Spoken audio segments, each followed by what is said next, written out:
همه شما رو من به نهایت دوست می‌دارم. یعنی دستان شما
از اینجا تا ایسفر ما باشن همیشه کاری عاشق نالا باشن تو میگویی که عاشق مردنی نیست الهی عمرکت 100 ساله باشد سیاه چشمکی چشمم میزنی تو دلم را برده ای گپ میزنی تو هی دلم را برده ای با سیر و جادو چرا حافی محبت میزنی تو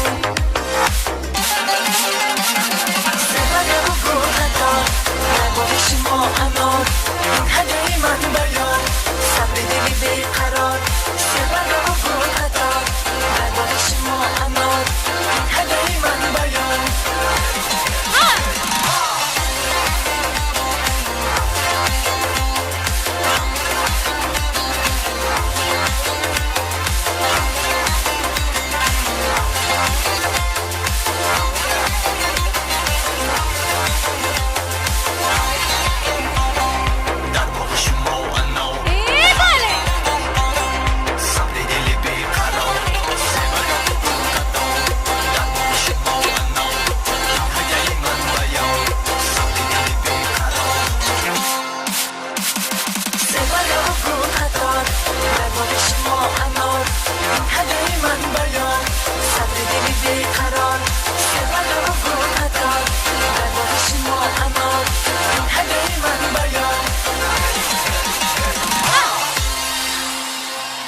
تشکر.